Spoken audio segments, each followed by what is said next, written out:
building. It is the biggest opera house in the world. Work on the building began in 1861, finished in 1875, and cost 47 million francs. It has 17 floors, 10 above the ground, and 7 under the ground. Behind and under the stage, there are stairs and passages, and many, many rooms. Dressing rooms for the singers and the dancers, rooms for the stage workers, the opera dresses and shoes. There are more than 2,500 doors in the building. You can walk for hours and never see daylight under the Paris Opera House. And the opera house has a ghost, a phantom, a man in black clothes. He is a body without a head, or a head without a body. He has a yellow face. He has no nose. He has black holes for eyes. This is the true story of the Phantom of the Opera. It begins one day in 1880 in the dancers' dressing room.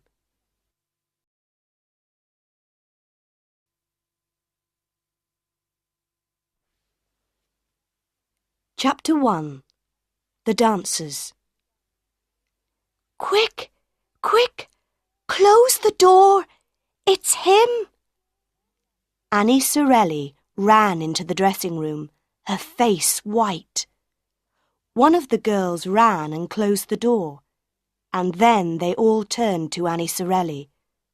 "Who? Where? What's the matter?" they cried.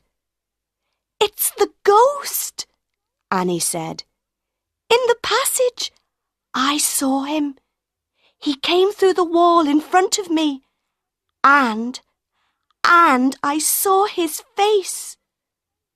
Most of the girls were afraid, but one of them, a tall girl with black hair, laughed. "Pooh," she said.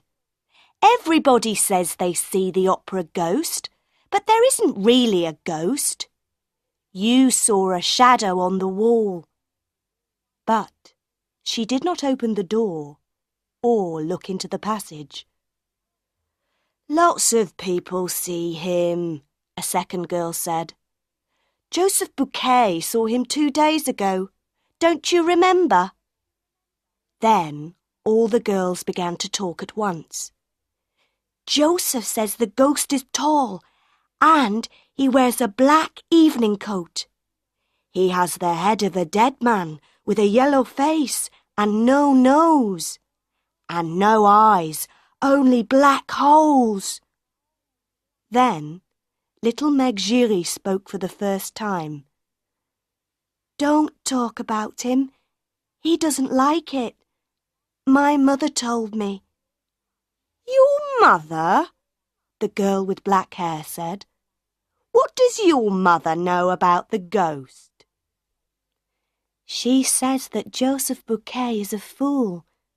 The ghost doesn't like people talking about him, and one day Joseph Bouquet is going to be sorry, very sorry." "But what does your mother know? Tell us! Tell us!" all the girls cried. "Oh dear," said Meg. "But please don't say a word to anyone.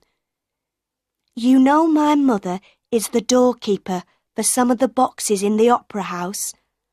Well, box 5 is the ghost's box. He watches the operas from that box, and sometimes he leaves flowers for my mother." "The ghost has a box and leaves flowers in it? Oh, Meg, your mother's telling you stories. How can the ghost have a box?" "It's true. It's true, I tell you," Meg said. "Nobody buys tickets for box 5, but the ghost always comes to it on opera nights." "So somebody does come there?" "Why, no. The ghost comes, but there is nobody there." The dancers looked at Meg. "But how does your mother know?" one of them asked. "There's no man in a black evening coat with a yellow face. That's all wrong. My mother never sees the ghost in box 5, but she hears him. He talks to her, but there is nobody there. And he doesn't like people talking about him." But that evening, the dancers could not stop talking about the opera ghost. They talked before the opera, all through the opera, and after the opera. But they talked very quietly, and they looked behind them before they spoke. When the opera finished, the girls went back to their dressing room. Suddenly, they heard somebody in the passage, and Madame Giry, Meg's mother, ran into the room. She was a fat, motherly woman with a red, happy face. But tonight, her face was white. "Oh, girls," she cried, "Joseph Bouquet is dead. You know he works a long way down, on the 4th floor under the stage. The other stage workers found his dead body there an hour ago, with a rope around his neck." "It's the ghost!" cried Meg Giry. "The ghost killed him!"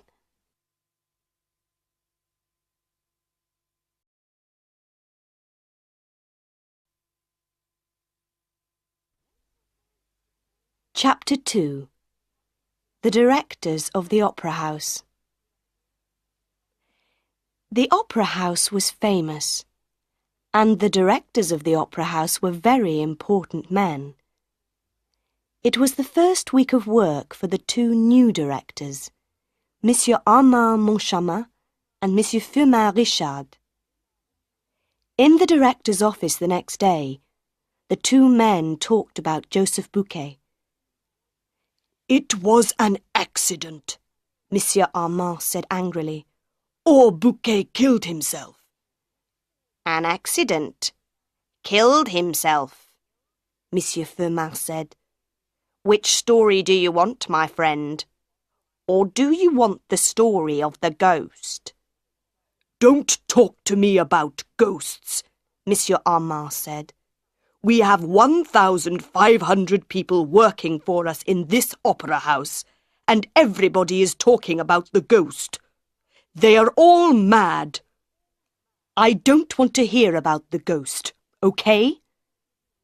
Monsieur Firmin looked at a letter on the table next to him. "And what are we going to do about this letter, Armand?" "Do?" cried Monsieur Armand. "Why, do nothing, of course. What can we do?" The 2 men read the letter again. It wasn't very long. "To the new directors.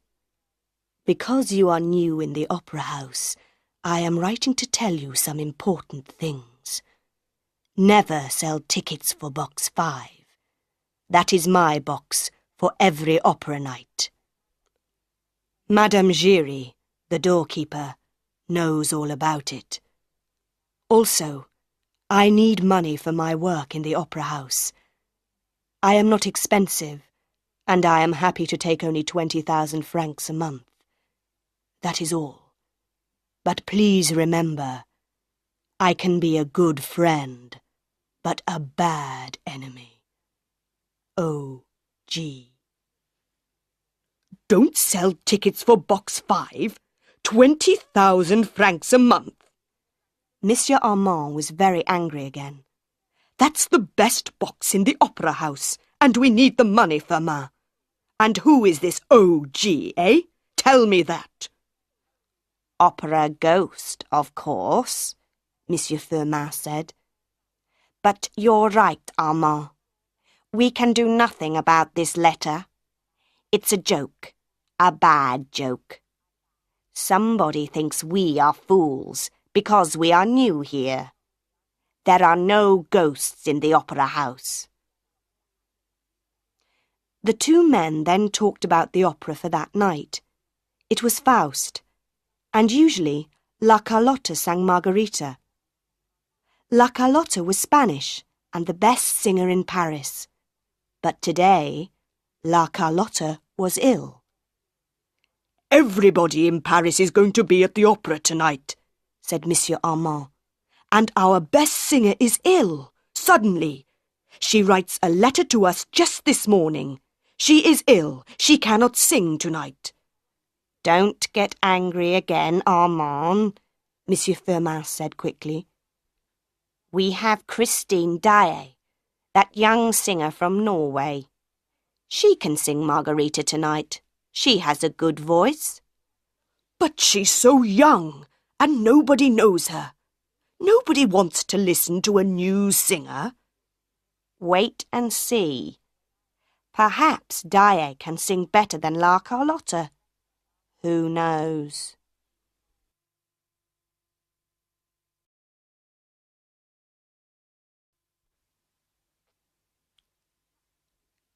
Chapter 3. Christine Daae. Monsieur Firmin was right.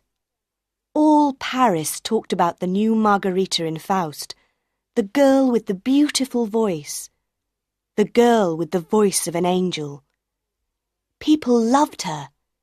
They laughed and cried and called for more. Daae was wonderful, the best singer in the world. Behind the stage, Meg Giry looked at Annie Sorelli. "Christine Daae never sang like that before," she said to Annie. "Why was she so good tonight?" "Perhaps she's got a new music teacher," Annie said. The noise in the opera house went on for a long time. In box 14, Philippe, the Comte de Chagny, turned to his younger brother and smiled. "Well, Raoul, what did you think of Daae tonight?" Raoul, the Vicomte de Chagny, was 21 years old. He had blue eyes and black hair, and a wonderful smile. The Chagny family was old and rich, and many girls in Paris were in love with the young Vicomte. But Raoul was not interested in them. He smiled back at his brother. "What can I say? Christine is an angel, that's all. I'm going to her dressing room to see her tonight." Philippe laughed. He was 20 years older than Raoul and was more like a father than a brother. "Ah, I understand," he said. "You are in love. But this is your first night in Paris, your first visit to the opera. How do you know Christine Daae?" "You remember 4 years ago, when I was on holiday by the sea in Brittany?" Raoul said. "Well, I met Christine there. I was in love with her then, and I'm still in love with her today." The Comte de Chagny looked at his brother. I see," he said slowly. "Well, Raoul, remember she is only an opera singer. We know nothing about her family." But Raoul did not listen. To him, good families were not important, and young men never listened to their older brothers. There were many people in Christine Daae's dressing room that night, but there was a doctor with Christine, and her beautiful face looked white and ill. Raoul went quickly across the room and took her hand. "Christine, what's the matter? Are you ill?" He went down on the floor by her chair. "Don't you remember me? Raoul de Chagny, in Brittany." Christine looked at him, and her blue eyes were afraid. She took her hand away. "No, I don't know you. Please go away. I'm not well." Raoul stood up. his face red. Before he could speak, the doctor said quickly, "Yes, yes, please go away. Everybody, please leave the room. Mademoiselle Daae needs to be quiet. She is very tired." He moved to the door, and soon everybody left the room. Christine Daae was alone in her dressing room. Outside in the passage, the young Vicomte was angry and unhappy. How could Christine forget him? How could she say that to him? He waited for some minutes. Then, very quietly and carefully, he went back to the door of her dressing room. But he did not open the door, because just then he heard a man's voice in the room. "Christine, you must love me," the voice said. Then Raoul heard Christine's voice. "How can you talk like that, when I sing only for you? Tonight I gave everything to you, everything. And now I'm so tired." Her voice was unhappy and afraid. "You sang like an angel," the man's voice said. Raoul walked away. So, that was the answer. Christine Daae had a lover. But why was her voice so unhappy? He waited in the shadows near her room. He wanted to see her lover, his enemy. After about 10 minutes, Christine came out of her room, alone, and walked away down the passage. Raoul waited, but no man came out after her. There was nobody in the passage, so Raoul went quickly up to the door of the dressing room, opened it, and went in. He closed the door quietly behind him, then called out, "Where are you? I know you're in here. Come out." There was no answer. Raoul looked everywhere, under the chairs, behind all the clothes, in all the dark corners of the room. There was nobody there.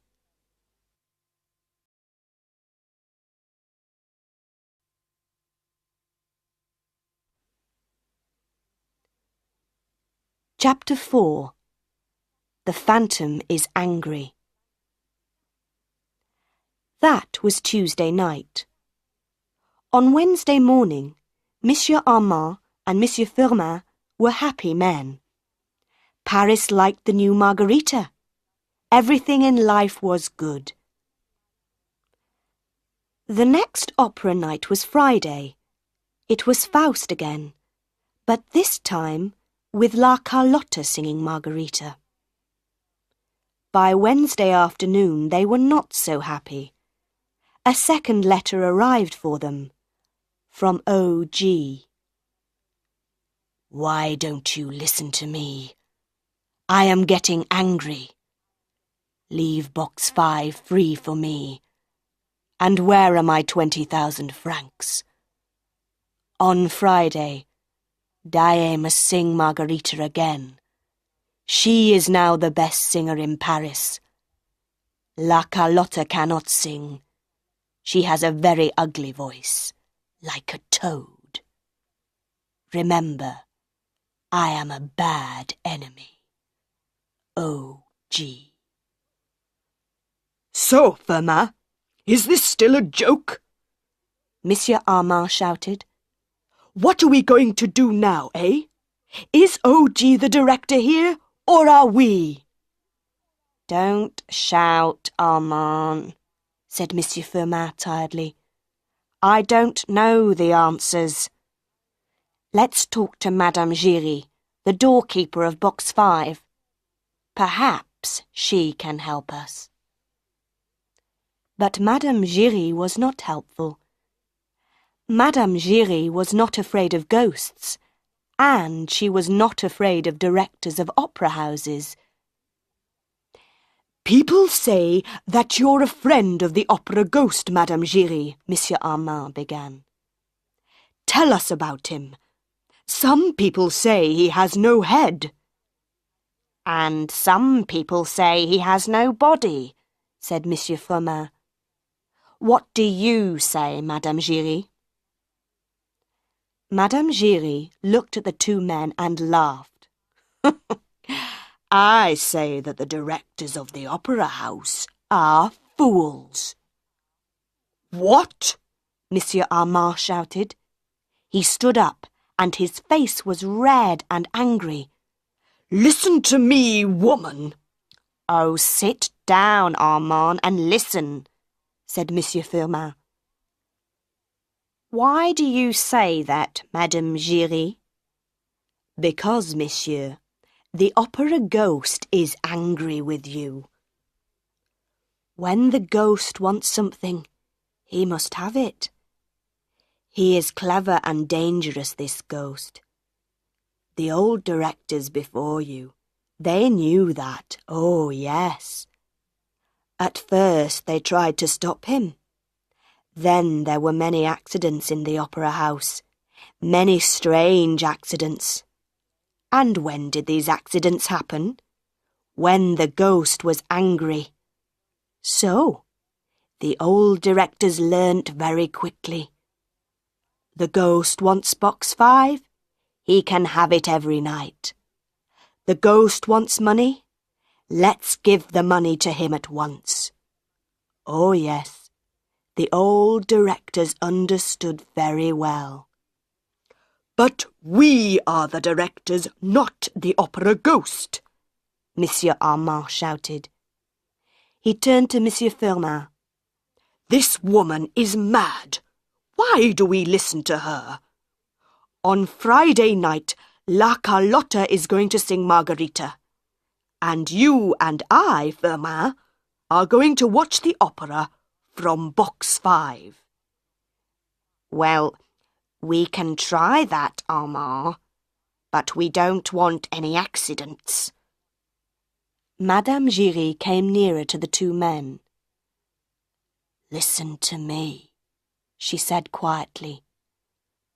Remember Joseph Bouquet? I tell you, the opera ghost is a good friend, but a bad enemy. The two men stared at her. Those words, Monsieur Firmin said slowly. Why did you say those words, Madame Giry? Because the ghost says them to me. I never see him, but I often hear him. He has a very nice voice, and he doesn't shout at people.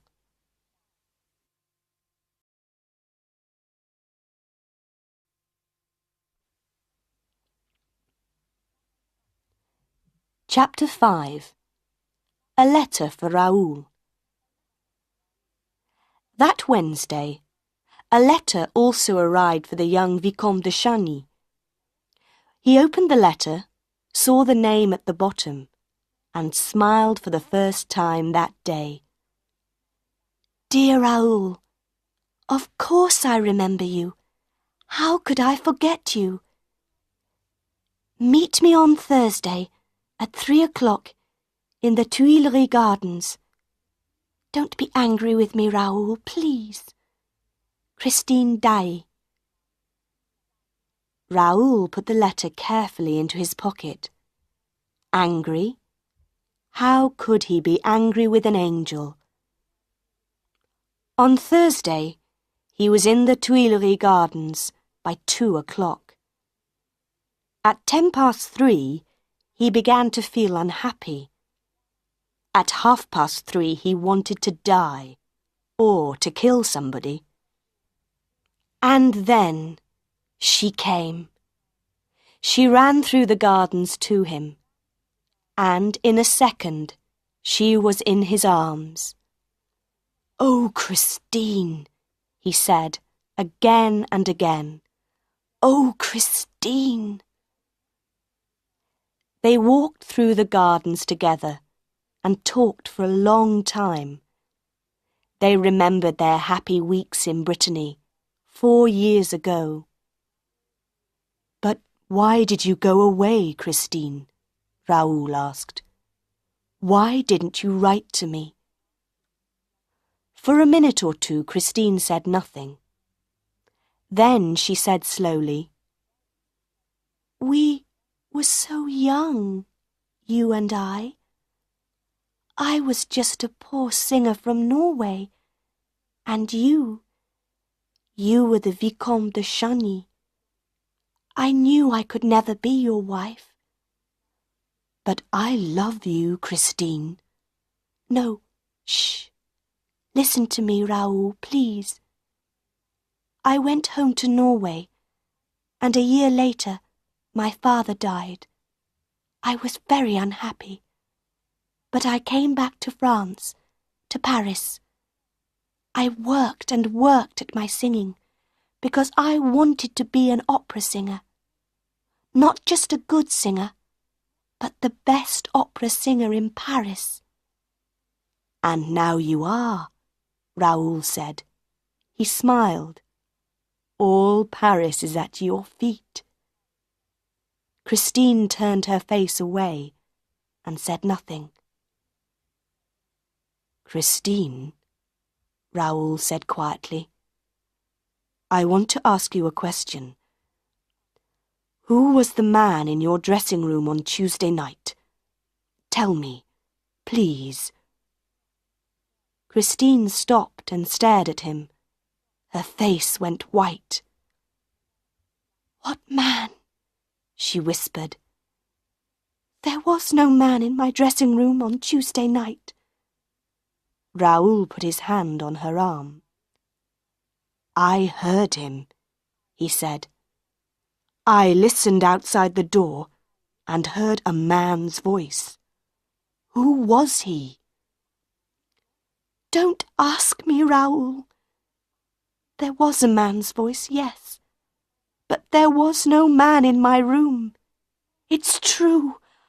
Oh, Raoul, I'm so afraid. Sometimes I want to die." "Who is he? Tell me, Christine, please. I'm your friend. I can help you. Tell me his name." "I cannot tell you his name. It's a secret," whispered Christine. "I never see him. I only hear his voice. But he is everywhere. He sees everything, hears everything. That's why I didn't speak to you on Tuesday night. He is my music teacher, Raoul. He's a wonderful singer. I sang so well on Tuesday night because of him. I am famous because of him. He is my angel of music. And he says he loves me. How can I leave him?"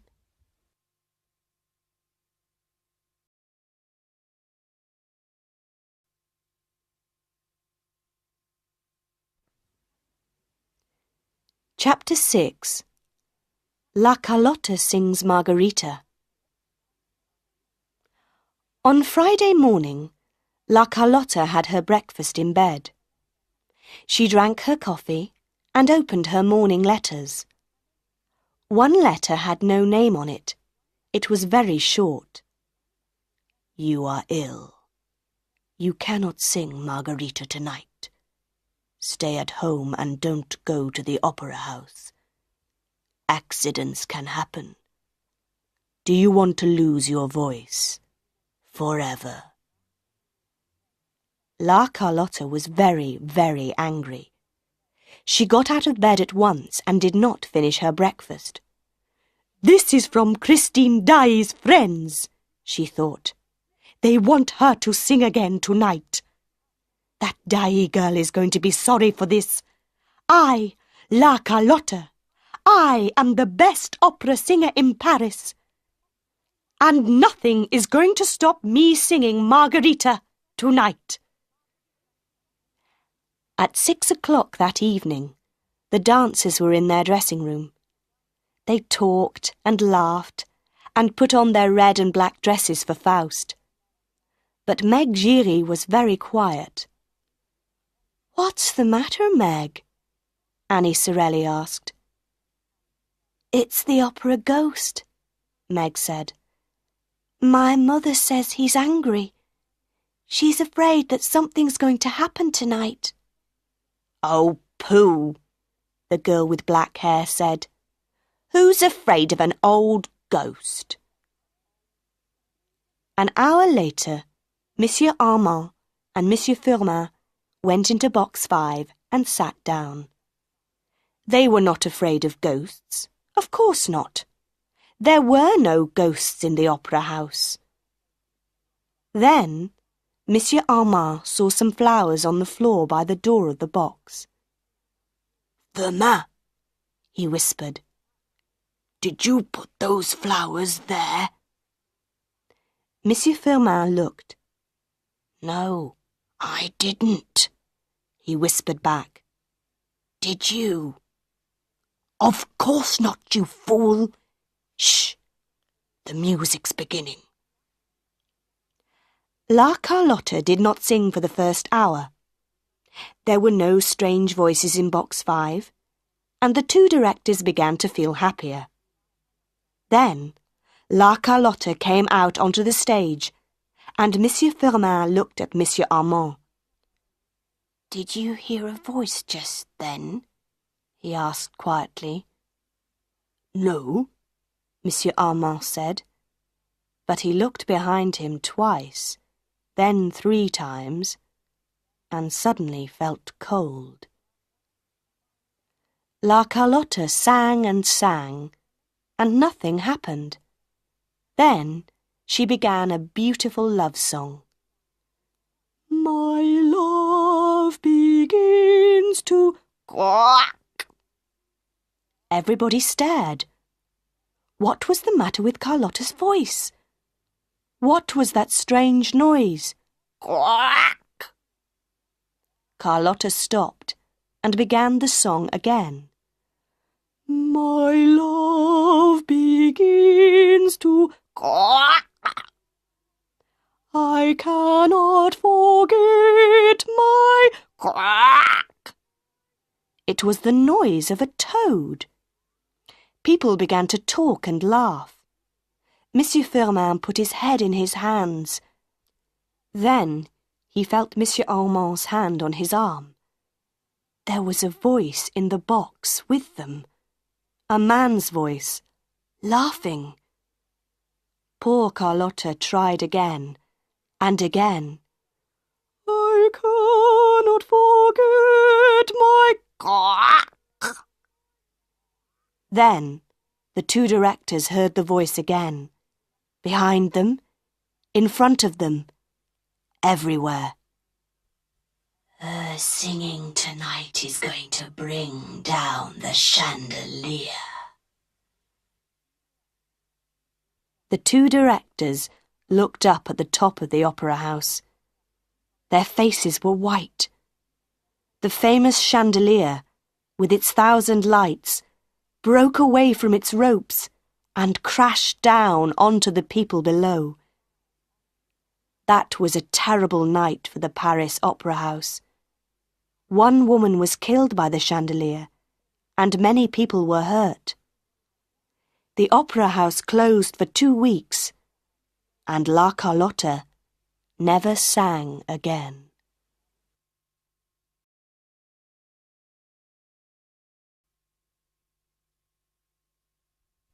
Chapter 7. My Angel of Music. For a week, Raoul saw Christine every day. Some days, Christine was quiet and unhappy. Some days she laughed and sang. She never wanted to talk about the opera house, or her singing, or Raoul's love for her. Raoul was very afraid for her.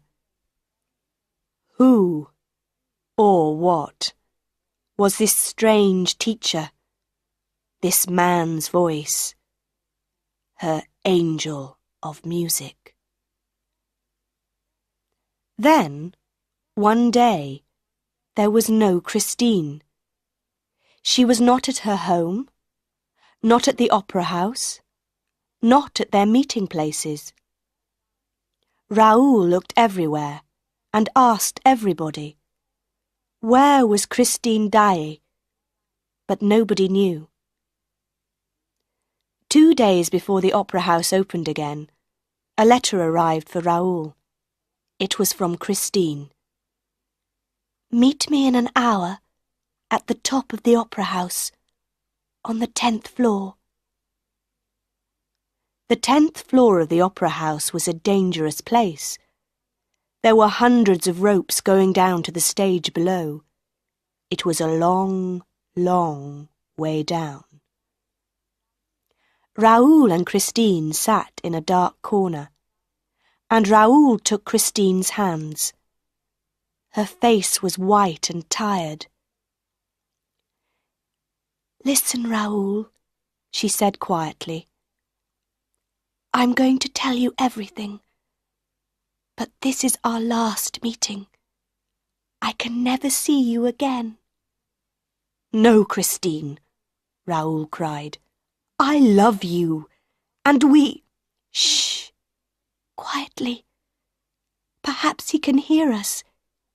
He's everywhere in the opera house, Raoul. Who?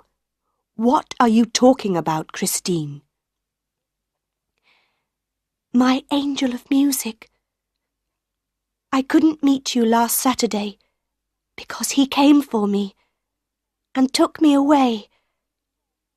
I was in my dressing room in the opera house, and suddenly he was there in front of me. I saw the voice for the first time. He wore black evening clothes and a mask over his face. He took me through many secret doors and passages, down, down under the opera house. There is a lake down there, a big lake. The waters are black and cold. He took me across the lake in a boat to his house.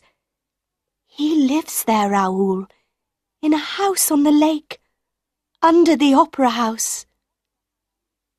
Raoul stared at her. Was his beautiful Christine mad? Christine saw his face and said quickly, It's true, Raoul, it's true. And he is the Phantom of the Opera. But he's not a ghost. He's not an angel of music. He's a man. His name is Eric, and he loves me. He wants me to be his wife. No, Raoul, listen. There is more. He told me all this in his house, in a beautiful room. He said that no woman could ever love him because of his face. He was so unhappy. Then he took off his mask, and I saw his face. She began to cry, and Raoul put his arms around her.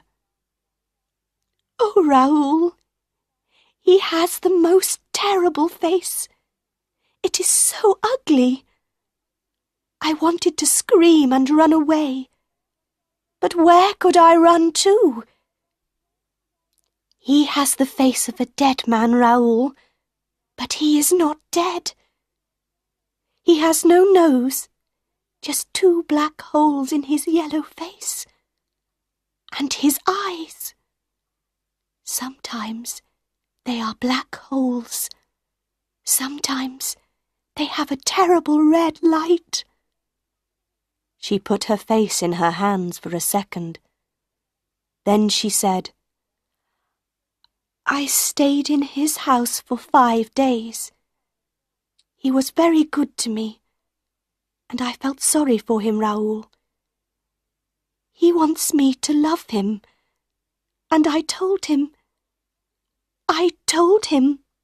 No, Christine, no. You're going to be my wife. Come away with me at once, today. You can't go back to him. But I must, Christine said quietly. He knows about you, Raoul. He knows about us. He says he's going to kill you. I must go back to him. Never, said Raoul. I love you, Christine, and I'm going to kill this Eric. Eric, Eric, Eric, Eric. The word whispered round the opera house. Raoul and Christine stared. What was that? Raoul said, afraid.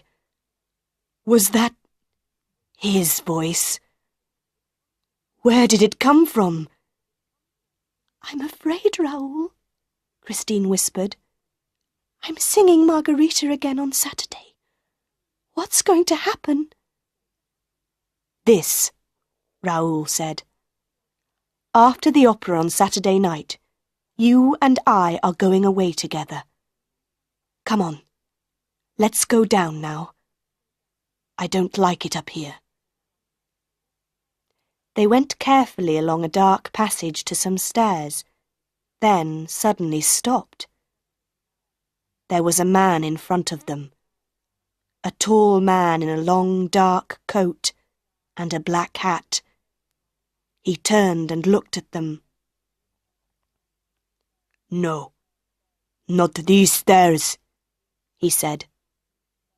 Go to the stairs at the front, and go quickly. Christine turned and ran. Raoul ran after her. Who was that man? He asked. It's the Persian, Christine answered. But who is he? What's his name? Why did he tell us to go to the front stairs? Nobody knows his name. He's just the Persian. He's always in the opera house.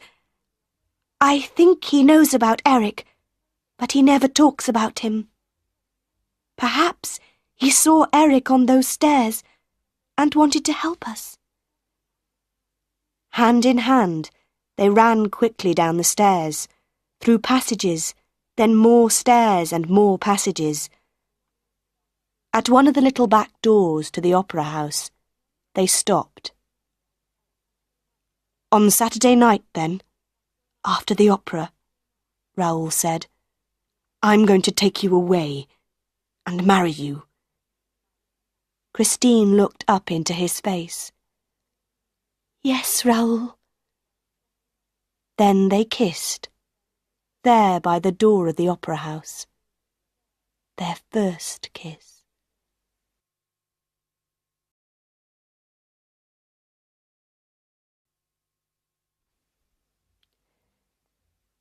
Chapter 8. Where is Christine Daae? On Saturday morning, Comte Philippe looked across the breakfast table at his brother. Don't do it, Raoul, please. All this talk about ghosts and phantoms. I think the girl is mad. She's not mad, and I'm going to marry her, Raoul said. She's only a little opera singer, Philippe said unhappily. And she's very young. Are you still going to love her in 10 or 20 years' time? Raoul drank his coffee and did not answer. There were 2 more unhappy faces in the opera house, too. The directors now understood about O.G. They didn't want any more accidents. Box 5 is free tonight for O.G. Daae is singing Margarita, and here is 20,000 francs. Madame Giry can leave the money in box 5 for him. Is that everything? Monsieur Armand asked Monsieur Firmin. It's a lot of money, Monsieur Firmin said unhappily. He thought for a minute.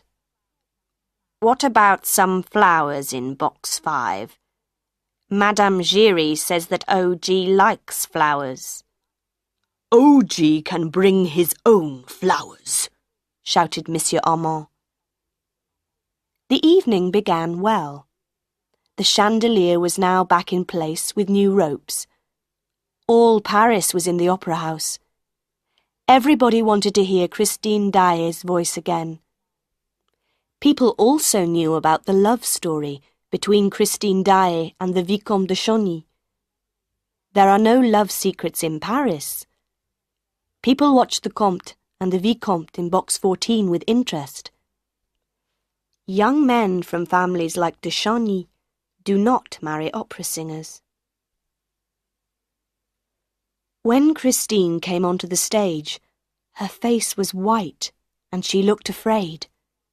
But she sang like an angel. Ah, what a voice! All Paris was in love with Christine Daae. She began to sing the famous love song. Suddenly, every light in the opera house went out. For a second, nobody moved or spoke. Then a woman screamed, and all the lights came on again. But Christine Daae was no longer on the stage. She was not behind the stage. She was not under the stage. Nobody could find her. The opera house went mad. Everybody ran here and there, shouted and called. In the director's office, people ran in and out. The police came and asked questions, but nobody could answer the questions. Monsieur Armand got angry and shouted, and Monsieur Firmin told him to be quiet. Then, Madame Giry arrived in the office with her daughter Meg. "Go away, woman," Monsieur Armand shouted. "Monsieur, there are 3 people missing now," Madame Giry said. "Meg, tell the directors your story." This was Meg's story. When the lights went out, we were just behind the stage. We heard a scream. I think it was Christine Daae's voice. Then the lights came back on, but Christine wasn't there. We were very afraid, and we began to run back to our dressing room. There were people running everywhere. Then we saw the Vicomte de Chauny. His face was red and he was very angry. "Where's Christine? Where's Christine?" he shouted. Suddenly, the Persian came up behind him and took his arm. He said something to the Vicomte, and they went into Christine Daae's dressing room. "Yes, and then?" Monsieur Firmin said quickly. "What happened next?" "Nobody knows." Meg's face was white. "We looked into Christine Daae's dressing room, but there was nobody there."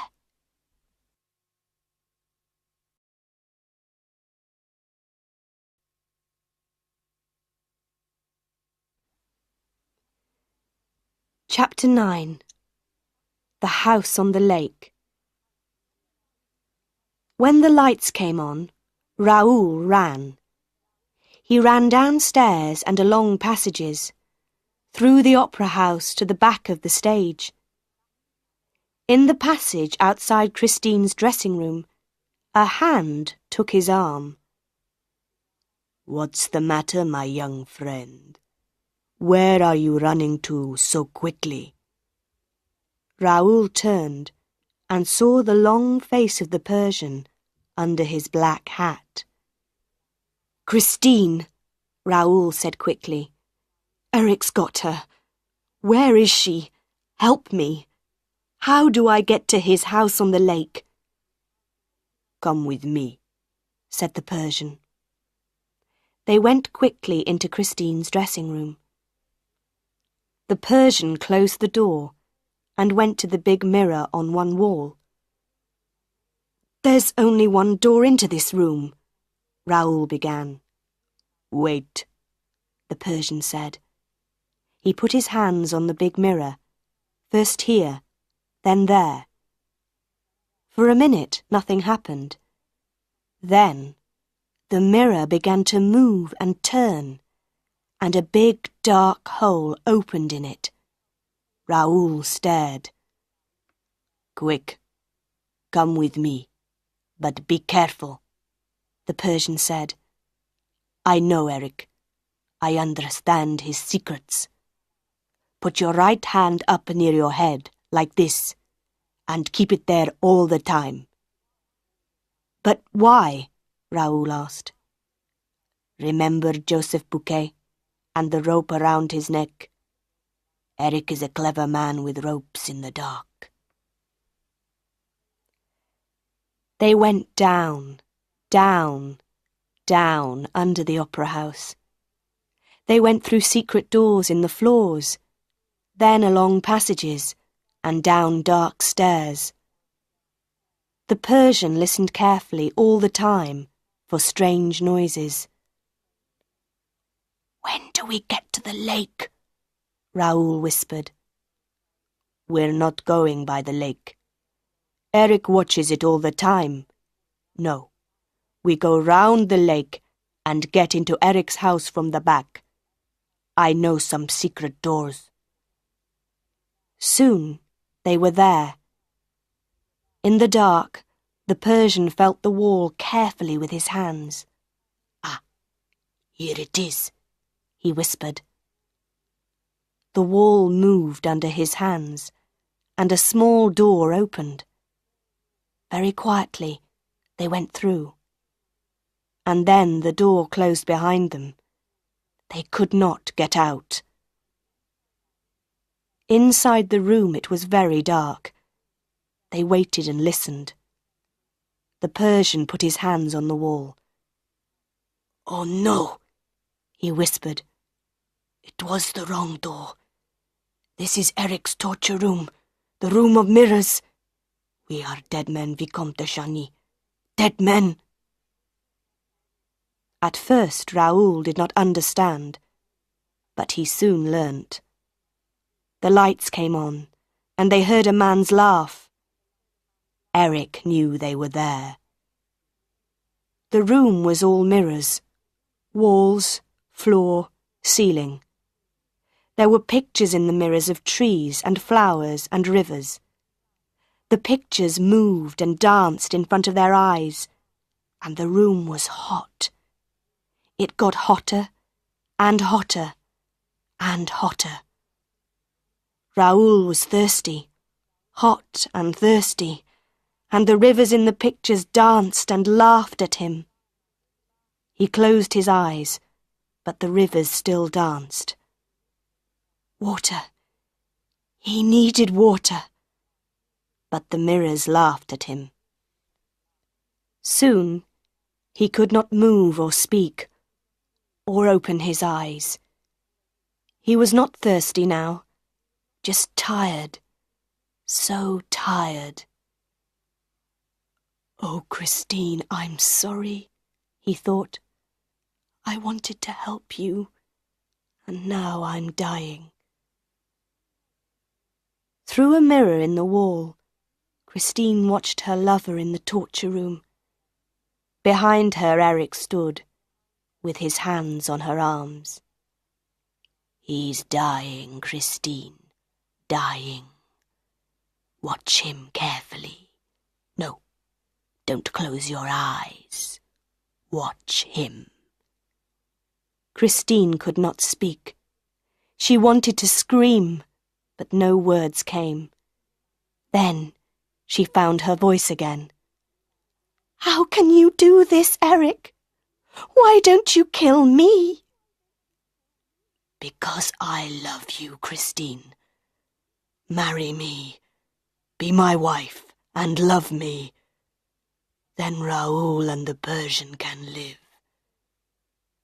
Slowly, Christine turned. She looked into Eric's terrible, ugly face and spoke again, very quietly. Yes, Eric. From this minute, I am your wife."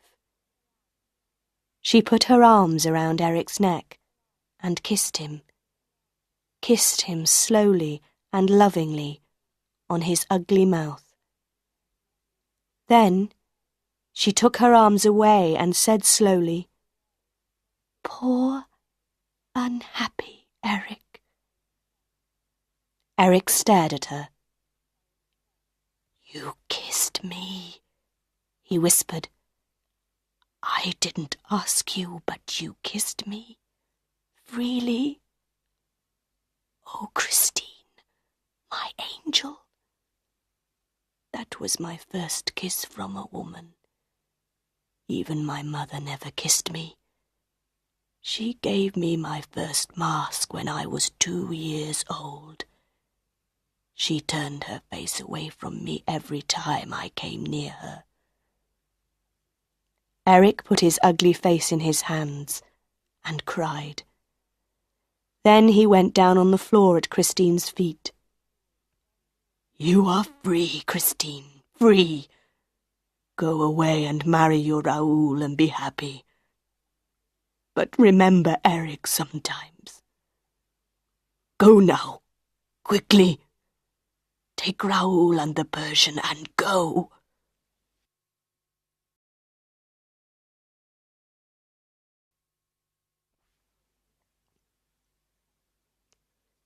Chapter 10. Madame Giry visits the Persian. For weeks, all Paris talked about that night at the opera. Everybody asked questions, but nobody knew the answers. Where was Christine Daae? Where was the Vicomte de Chagny? Were they alive or dead? And the Phantom of the Opera? Some weeks after that famous night, Madame Giry went out one afternoon to a small house near the Rivoli Gardens. She went in and up the stairs to some rooms at the top of the house. The Persian opened the door. Madame Giry looked at him. "My friend, you know the answers. Please tell me, are they alive or dead?" "Come in," the Persian said quietly. They sat down on some chairs by the window and looked out across the Rivoli Gardens. "Yes," the Persian said slowly. "The Phantom is dead now. He did not want to live any longer. I saw his body 3 days ago, and because of that, I can talk to you about him. He cannot kill me now." "So, the Phantom was really a man?" Madame Giry asked. "Yes, his name was Eric. That was not his real name, of course. He was born in France, but I knew him in Persia. He was a famous builder, and I worked with him there. For a time, I was his friend, but not for long. When he came to Paris, I came after him. I wanted to watch him. He was a very clever, very dangerous man. He could be in 2 or 3 places at the same time. He could be in one place, and his voice could come from another place. He could do many clever things with ropes, and mirrors, and secret doors. You see, he helped to build the opera house. He built secret passages underground, and his secret house on the lake. He could not live in the outside world because of his terrible, ugly face. Unhappy Eric. We can feel sorry for him, Madame Giry. He was so clever, and so ugly. People screamed when they saw his face. And so he lived this strange life, half man, half phantom. But he was a man in the end. He wanted a woman's love." He stopped And Madame Giry asked quietly, "And Christine Daae and Vicomte Raoul, what happened to them?" The Persian smiled. "Ah, yes. What happened to young Raoul and the beautiful Christine? Who knows?" Nobody in Paris ever saw Raoul and Christine again. Perhaps they took a train to the north and lived a quiet, happy life together there. Perhaps Christine's wonderful voice